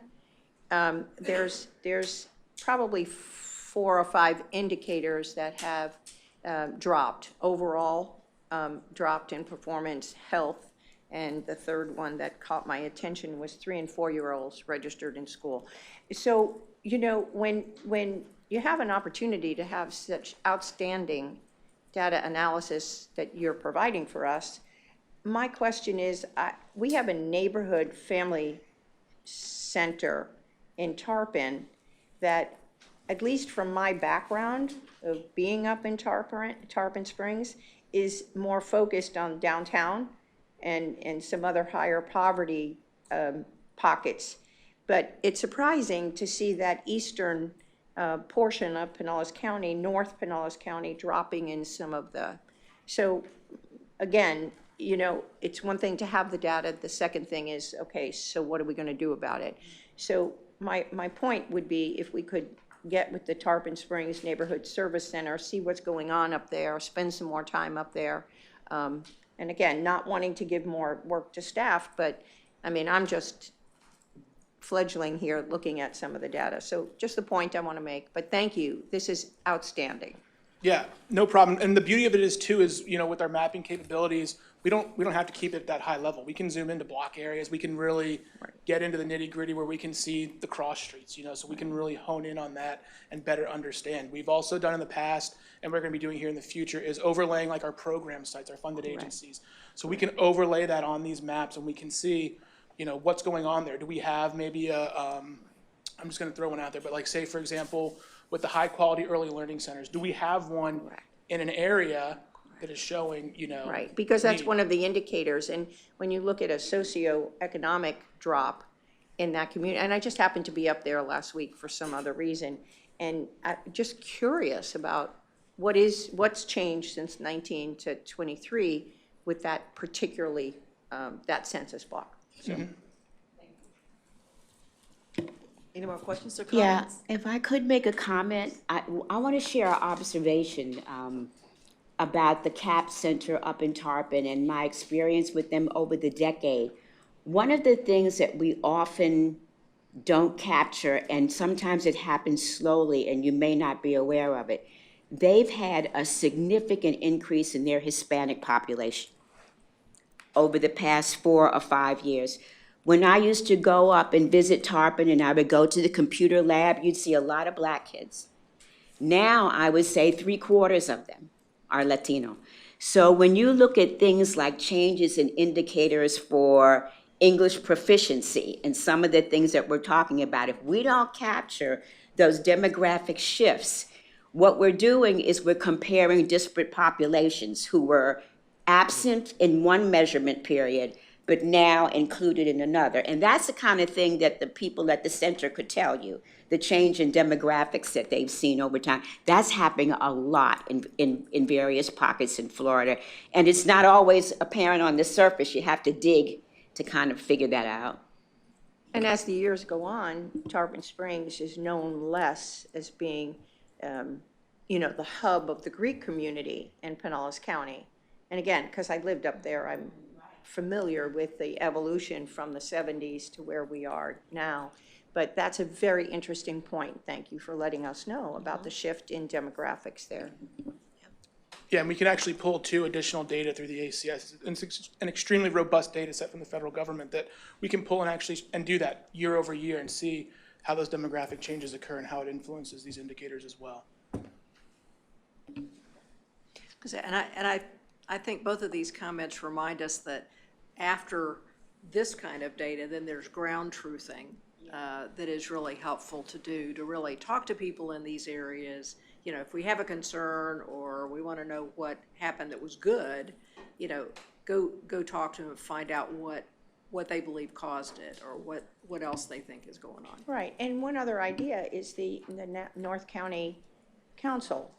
Let's look at that membership to see if there's a member representing that census block, to just see, again, the demographics of that North County Council. Michael and Becca, thank you for the data given to us today. Now we move on to our Chief Executive Officer's report. Ben? Thank you. Well, first I need to embarrass one of our members, which it's part of my job description, so I get to do this. Bruce Bartlett is being honored look at him, look up. He knew this was coming, though, I think, as Tampa Bay Lightning Community Hero, which is really a big deal.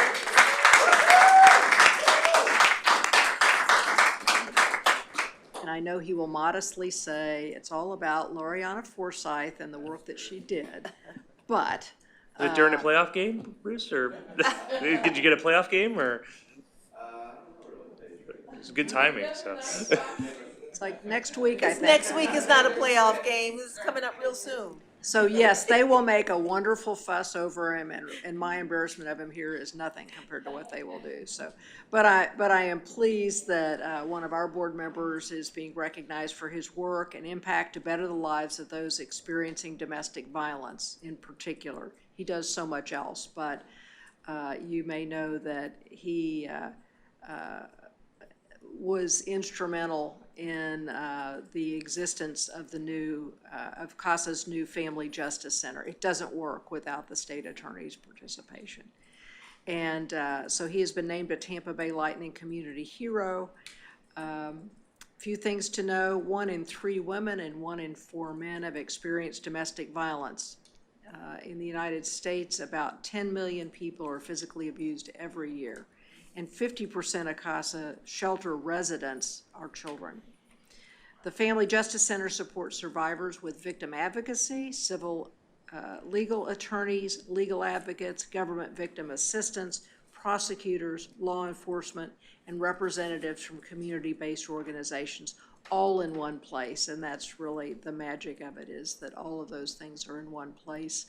And victims don't have to go from place to place to place, retelling their stories, and sometimes feeling as if they're being re-victimized. Since 2011, the Lightning Community Hero program has recognized the noble efforts of individuals making a positive impact on the lives of others. It celebrates their good works via an in-game video, so there will be a video on the Jumbotron of Bruce Bartlett. And the foundation presents the hero with a $50,000 grant designed or designated rather to the charity of his or her choice. In this case, CASA will be that designee. Bruce will be recognized this evening during, I was thinking it was next week, it's this evening, during the Tampa Bay Lightning game at Amalie Arena, and Linda Leedy, our Chief Administrative Officer, will represent us there and will be in the suite with you as a show of support for the good work that you do here for us. So congratulations, Bruce, and thank you for all you do here and that you continue to do to strengthen the lives of children and families in our community.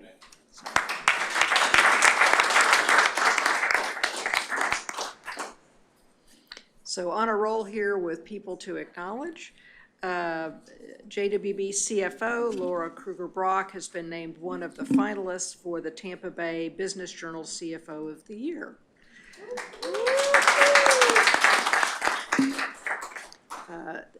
She is in good company, but it was restrictive. I mean, I think 100+ people were nominated, and 20 folks are in this finalist category.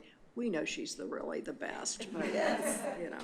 So 20 or so financial executives from businesses of all types across Tampa Bay area have been named honorees for 2023 CFO of the Year, and our CFO extraordinaire, Laura Kruger-Brock, is one of them. Laura received a congratulatory message from Journal President Ian Anderson yesterday, apprising her of the celebratory next steps, which will culminate in a special awards luncheon on May 31st at the Hilton Tampa downtown, where Laura will be honored. Laura's profile will appear in the Business Journal in its print edition and special section online. She'll be filmed and interviewed for a feature video for the awards luncheon, and she and JWB will receive recognition on the Journal's website and social channels. So special thanks to members of this board who were part of Laura's reference letter from the board. We very much appreciate that. And following today's meeting, we'll share a link to the Journal's online announcement with the board and with the staff. So we're currently reviewing table packages for the awards luncheon, so we will make our presence known there. And as we work to fill out our table, if you are inclined to want to come, we would love to have you there on May 31st. Turbo Babies campaign update. As we continue to roll out Turbo Babies, JWB's Early Childhood Public Awareness campaign, we'd like to give you a brief update on the campaign's progress. Evera Health has now trained their pediatricians and medical provider staff across their 7 pediatric locations countywide. Logistical efforts are underway to ship the Pit Crew bags, brain-building baby bags in English and Spanish, to all locations, and pediatricians will be conducting intentional face-to-face education to deliver the campaign key messages, the facts, the tips, and the activities to engage parents with the educational bags and encourage parents to register on the Turbo Babies website. And I think it's important to know this is not just, here's the bag, good luck. There's conversation about it and utilizing the elements in the bag to engage parents to actually want to use them. And I was going to say, there's almost no bad way to use them. You know, if you have a book, if you use it as a hockey puck, that's not really helpful. But as long as you use the book as it was intended to use, it's pretty self-explanatory. And yes, I've had books used as hockey pucks in my own family. So in addition, we've created a training curriculum and have been training community partners who serve the 0 to 3 population on the campaign's key messaging, goals, and activities, and begun taking orders for materials intended for target audience distribution, parents, grandparents, and other caregivers. Staff have been conducting outreach via community events, including annual Baby Talk event, and a well-attended family wellness fair at Evera Health's High Point location, which attracted and engaged hundreds of families of young children. So we have a few photos on screen from this event, which was sponsored by Evera Health and JWB. Some happy parents and she doesn't look that happy. No. And not that happy little girl. Who knows, maybe it was hot that day. But once she plays with the things with her mom, she'll be happy, I know. A robust evaluation plan is under development based on the World Health Organization's logic model for public awareness campaigns, which measures inputs, activities, outputs, outcomes, and impact. And Dr. Barbara Morrison Rodriguez and her team plan to present the plan at the May or June board meeting, so you'll know how it is going forward. We will be assessing this program. All 3 community councils have received training and are now engaged with furthering the work of the campaign. And all procurements and production are underway with approved vendor Gonzalez Business Solutions, which you approved a few months ago. And staff are planning to implement the media and marketing plan in May and in June, which includes but not limited to earned media, radio spots, bus and bus shelter advertising, and more. So you'll start seeing more of Turbo Babies around the community. So to ensure a continued focus to meet the ever-growing interest and demand, we've decided to hire a position to oversee the Turbo Babies campaign, utilizing, if you just listen to everything, all the activities I just mentioned, it would not be a surprise that we need somebody to focus on this. We were able to move a position from another location within the agency that we felt like we could manage to do without, but that was budgeted for this year. So there's no budget impact. Our plan is to advertise and onboard this position immediately so that we don't lose any of the momentum and so that April Pudgeloo doesn't collapse. Earlier this month, I was honored to serve on a panel discussion for an event hosted by the Junior League of St. Petersburg at the St. Pete Yacht Club. The panel explored all kinds of things, factors such as the pandemic, affordable housing, and the current economic market, and how that has changed the landscape for the area our organization serves, particularly how these changes have impacted nutrition and access to benefits like free school lunch, SNAP, WIC, and so on. So I was able to talk quite a bit about the benefit of the Family Service Initiative and how it, and FSI Connect, which helps families overcome these challenges and serve basic needs from food and kids' bed and bedding to transportation and rent and utility assistance. And we also discussed how organizations do work together and can work together to overcome challenges and better serve our community. And it was an opportunity for, and Evera Health was represented there. It was an opportunity for me to lift up the partnership we have with Evera Health relative to our Children's Mental Health Initiative. And they are one of many partners, but our specific partner for embedding mental health in a primary care environment. And again, able to share a message with folks who don't always hear about it as to the importance of laying that foundation for a successful adulthood and how critical early intervention is for developing healthy coping skills and resiliency. I will share with you when they asked about a role model who inspired me. I actually talked about my son Michael, who struggled through some very serious and various developmental difficulties and disabilities. And I was always amazed at how hard he worked even as a little guy against some really difficult things. For some of us, things come easily, and for some they don't. And his work ethic always impressed me and still does. We're planning another Growing Hope Youth Suicide Prevention Town Hall on April 17th from 6:30 to 8:30 p.m. on the SBC Seminole campus. And this event will focus on the unique challenges that youth athletes face and will be open to youth and to their families. Dr. Lee Dorpfield, Director of Sports Psychology for the University of South Florida, will deliver the keynote, followed by a panel of current and former collegiate athletes, then breakout sessions, one for the youth and one for caregivers. Those breakout sessions and panels of, say college-age kids who aren't that far away from their high school years have been really effective. They've been able to share in sometimes gritty details the challenges that they faced, and but really been forthcoming and honest about it. The event will be sponsored by JWB's Children's Mental Health Initiative, Zero Suicide Partners of Pinellas, University of South Florida, and the St. Petersburg College. So thank you for returning as honorary hosts for JWB's annual Kids First Awards luncheon. That's scheduled for April 28th from 11:30 a.m. to 1 p.m. at the Coliseum in St. Petersburg. I hope to see all of you there and your guests. Admittedly, it will be hard is not the right word, impossible to outshine last year's 75th anniversary, but it still promises to be an excellent event.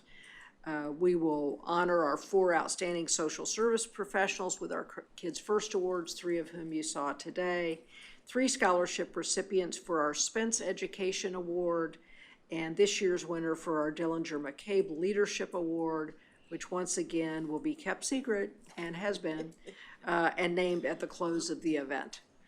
Thank you again for your support for this event. We look forward to seeing all of you there. And if there are any questions for me. Any questions? Ms. Ralston? Yes, thank you for the report and the update. I'm actually moving on to the next agenda item, which is information items, Go right ahead. if that's okay, Yes, Madam ma'am. Chair. I'd like to pull C for discussion, the program and financial monitoring information. Specifically, I want to focus in on Grady, our neighborhood family center.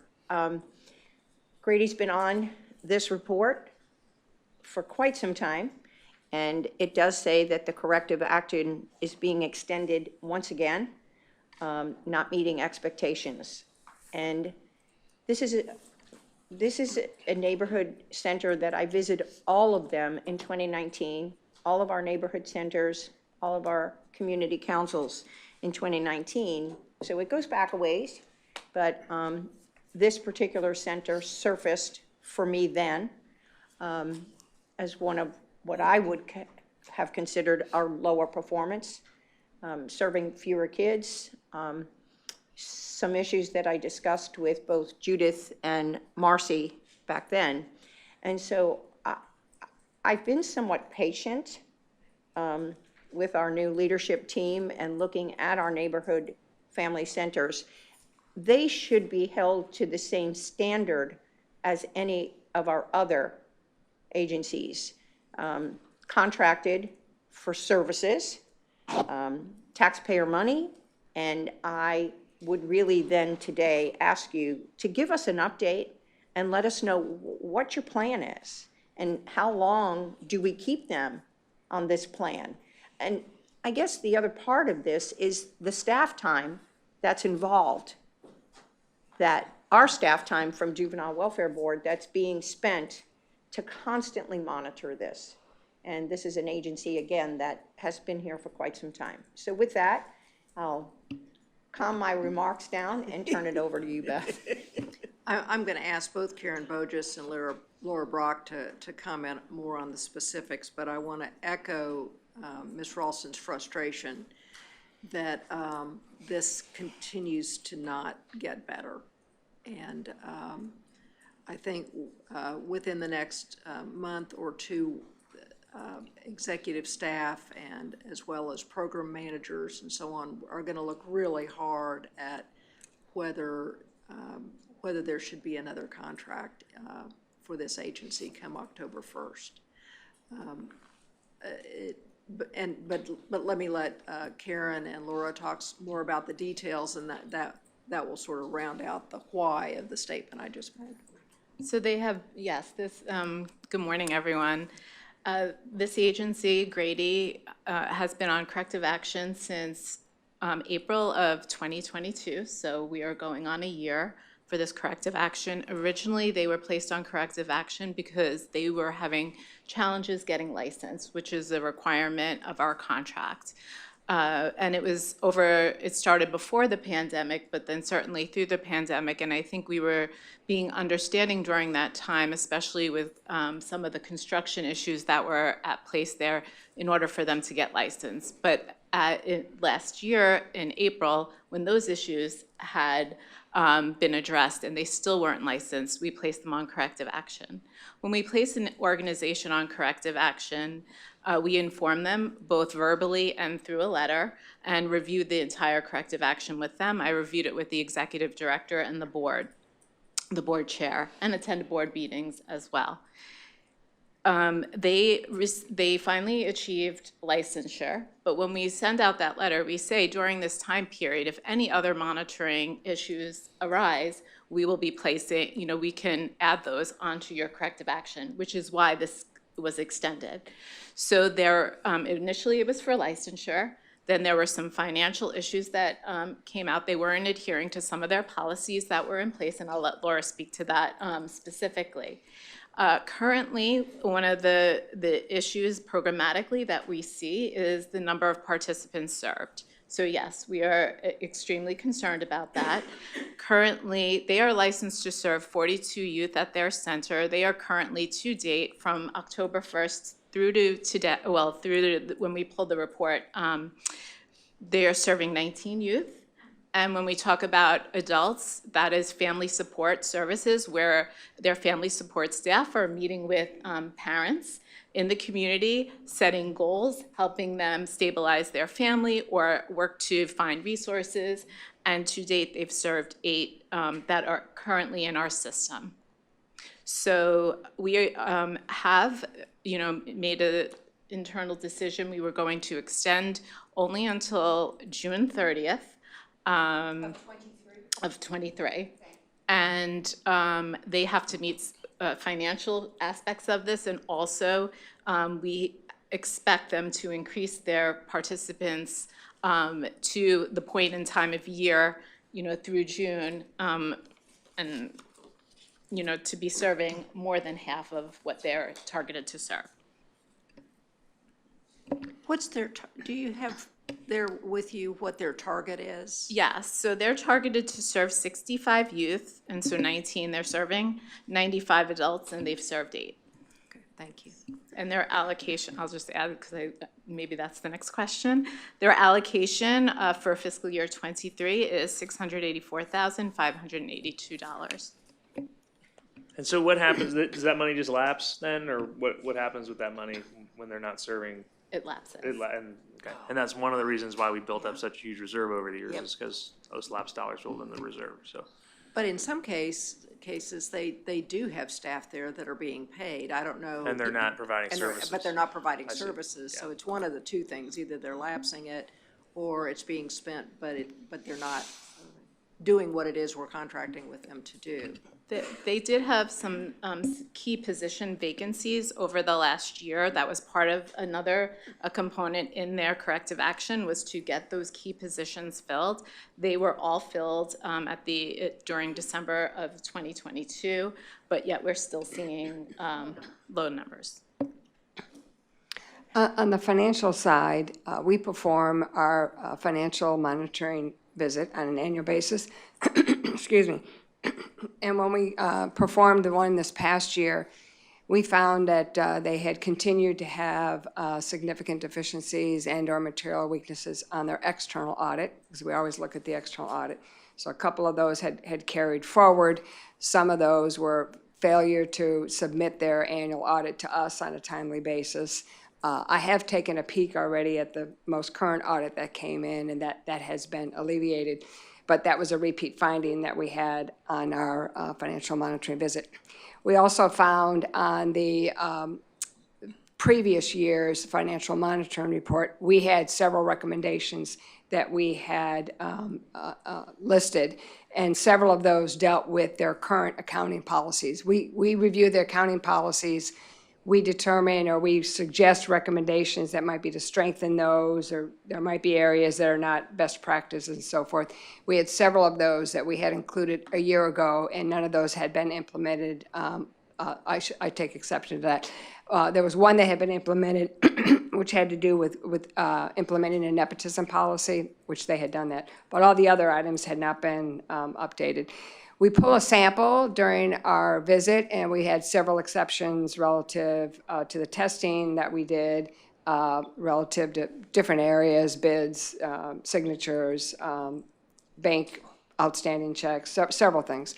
And then finally, they were, again, they were not compliant in having the documents ready for us, uploading everything onto the portal. We had several back and forths relative to getting documents and pushing out the exit interview and so forth. So as a result, we've listed all those things in the report.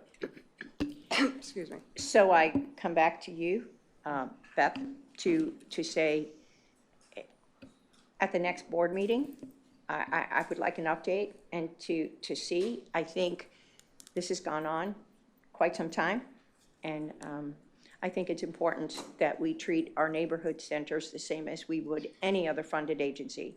And as an exec of a funded agency, I know the standards are high, and we perform to them. And so that would be my expectation, that we put this on either on an agenda or an information item that is clear in what action will be taken. Thank you, Madam Chair. Obviously, they're aware they're on corrective action. Are they aware that, we're now contemplating not re-upping their contract? Has that been made clear to them? Not until today. Okay, I think that would probably be something that would be good to advise, because maybe that'll be a motivating factor or help them figure out what they need to figure out. But yeah, I couldn't agree more with Board Member Ralston. We can't just continue to kick the can down the road. There's got to be some improvement. So Yeah, the next step after a corrective action would be to not renew a contract. So it shouldn't be a surprise, but I can't speak to what they're thinking. And just one more point to make. I heard it from Karen Bogus. One of the things that I've said from this table is that it's not just the executive director or the CEO, but I heard from Karen Bogus that a board leader, board president, board chair has been informed about this. So from today forward, it should be the board to be well informed. They have that fiduciary responsibility. Ms. Mallow? It's a couple of things. So my concern goes to those 19 youth that are being served in those 8 families. And so, if they're not performing, we've got a 65 youth, that's where we're trying to get them, and a 95 family and a 600,000 plus budget. Maybe that's just too big for them to manage and handle, and it sounds like they're clearly not managing and handling well. And so instead of just not renewing the contract completely, maybe there should be some consideration of significantly reducing it and getting it to a very small size that's much easier to manage. It sounds like they're having staffing issues too, so you wouldn't need as much staff to do that. And so I'm just concerned for those 19 youth and 8 families that are probably frustrated as the board is and as JWB is with things not working the way they should. Where do they go? To piggyback off of that, that was my question. The frustration is as well deserved. My question is this an area that is overpopulated with service providers, and that's why the families aren't going to this particular neighborhood family center? Do we have a clue? So this neighborhood family center sits in Rainbow Village at Ridgecrest. It is a high needs area.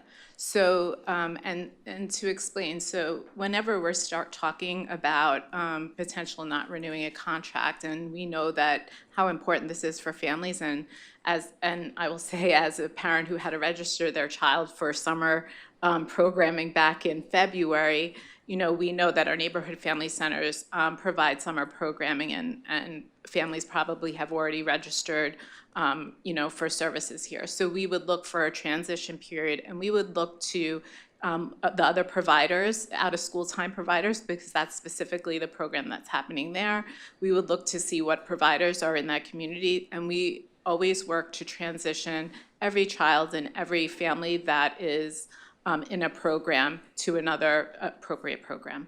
I'm just fairly familiar with that area. My daughter went to Ridgecrest Elementary, so I know the population. And, one of those things that I'm concerned with is that I didn't see, and that was some time ago, she's a little bit older now, that there were resources being in that area, and Rainbow Village was sort of a hub for it. So, there's definitely issues with it. I think they're probably overwhelmed, it's what it sounds like. And, Yep, but I just don't know if there's other providers in that area, so that's certainly something I would be very interested in. Mr. Bartlett? The problem though, Sarah, is that they're not compliant. And they've been told they have to straighten up and, get compliant, and they just seem to be ignoring us. Yes, So instead of just cut them off, maybe we're just not reduce it. spending our money wisely, knowing that they're not utilizing it wisely, and they're not drawing in the people they need to be drawing in. If there's a few resources out there and that's all, then they certainly should be having the people attending. And if they're providing the services, then they would be there in attending, and their numbers would be up. No, and I certainly don't disagree with the significant reduction of the 600,000. It's just that they are serving somebody, so those resources are getting to somebody, and so just making sure that that goes to wherever. So instead of just lapsing a reallocation of that funding, if we pop to another service provider, that they get that money for those 19 kids that are being served. I'm really bad at math, again, we talked about that, but the remainder of the 65 gold that aren't being served, that money they shouldn't get. Like, I'm with you on that, 100%. I think you're absolutely right about that. How long do we usually go in a situation? I haven't really been here long enough to have seen somebody get pulled for not being compliant, but how long does it usually go? Over a year like that? A year is a pretty long time. Well, I think because this crossed over fiscal years, so normally or typically in the past, what we've tried to do is if we're, during the fiscal year, if we're deciding, and the board is deciding to terminate a contract for the following year, usually we carry out for the end of that year for just this exact reason, to make sure children and families are transitioned appropriately to services. And I think it depends on what the corrective action or the performance improvement, like are the issues at play, how long or short their typical corrective action is. It didn't seem to me that they were responding based on what you and Laura were saying. They're responding at all to your request to improve this and do this and do this. And they just kind of giving you the middle finger, and they don't care. Well, I think what we see in this case example is like they finally got licensed when the pressure was on them, but then other issues pop up. So it's like a whack-a-mole, I feel like, once you resolve one, other issues, then I think that's just indicative of issues administratively that are happening at that center. Karen, how involved has their board been in trying to help resolve these issues? They have limited amount of board members. I will say that they only have currently 5 board members. There's 2 vacancies. And, when we talk with the board chair, again, I think that there are challenges there as well. Any other comments or concerns on the information items? I have no doubt that Beth, your executive team will find transition. There's no doubt. I've been at this table since 2015. We figure out how to transition so that our community is served, but when change needs to be made, it needs to be made. And so my point here today is not to close the door tomorrow, but to make that plan and to make sure that our taxpayer money is being used for our contracted services that are being met. And over the years, I have seen our neighborhood family centers be treated a little bit different than our typical funded agencies. And I think it's time in this particular case to take that action. And the transitional action that goes along with that.